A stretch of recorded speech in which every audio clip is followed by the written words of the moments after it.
জোরারগঞ্জে BNP কেন্দ্র ঘোষিত রাষ্ট্র মেরামতের ৩১ দফা লিফলেট বিতরণ করা হয়েছে। বুধবার ১২ ফেব্রুয়ারি বিকেল ৪টায় পথসভা পরবর্তী চট্টগ্রাম উত্তর জেলা বিএনপির যুগ্ম আহ্বায়ক নুরুল আমিনের নেতৃত্বে জোরারগঞ্জ বাজার এলাকায় ৩১ দফা সংবলিত লিফলেট বিতরণ কর্মসূচি পালন করা হয়। একটি জনবহুল এবং বাংলাদেশের একটি প্রতিষ্ঠিত শহীদ রাষ্ট্রপতি জিয়া রহমানের ১৯ দফা কর্মসূচির মধ্য দিয়েই আমরা যাতে বাংলাদেশকে আবার নতুনভাবে সাজাতে পারি, আবার বাংলাদেশকে সুষম বন্টনের রাজনীতি, আবার বাংলাদেশে বহুদলীয়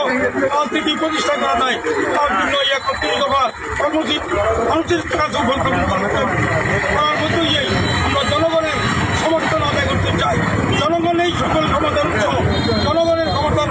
মধ্য দিয়েই আমরা জাতীয়তাবাদী দল রাষ্ট্রীয় ক্ষমতায় যেতে চাই। ইনশাল্লাহ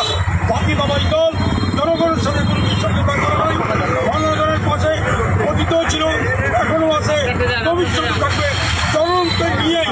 এই ৩১ দফা কর্মসূচি বাস্তবায়ন করার মধ্যে। এই সময় উপজেলা বিএনপির যুগ্ম আহ্বায়ক নুরুল আফসার চেয়ারম্যান ও উত্তর জেলা বিএনপির সদস্য ফখরুল ইসলাম, চট্টগ্রাম উত্তর জেলা ওলামা দলের সভাপতি মাওলানা জমির উদ্দিন, বারুইয়ারহাট পৌরসভার বিএনপির সাবেক সভাপতি মাইনুদ্দিন লিটন, বারুইয়ারহাট পৌরসভা বিএনপির যুগ্ম আহ্বায়ক জসিম উদ্দিন কমিশনার, জোরারগঞ্জ ইউনিয়ন বিএনপির আহ্বায়ক সাইদুর রহমান চৌধুরী নসু, উপজেলা বিএনপির সদস্য বায়েজিদ উল আলম, জোরারগঞ্জ ইউনিয়ন বিএনপির সদস্য আবুল হাশেম ভুঁইয়া, চট্টগ্রাম উত্তর জেলা বিএনপির সহ সভাপতি নুরুল আলম কমান্ডার, জোরারগঞ্জ ইউনিয়ন যুবদলের সাবেক আহ্বায়ক শাহজাহান ফারুক, যুবদল নেতা তারিকুল ইসলাম তারেক, উপজেলা ছাত্রদলের আহ্বায়ক সরওয়ার হোসেন রুবেল, আন্তর্জাতিক ইসলামী বিশ্ববিদ্যালয় ছাত্রদলের আহ্বায়ক রাশেদুল ইসলাম সহ বিভিন্ন নেতৃবৃন্দরা উপস্থিত ছিলেন।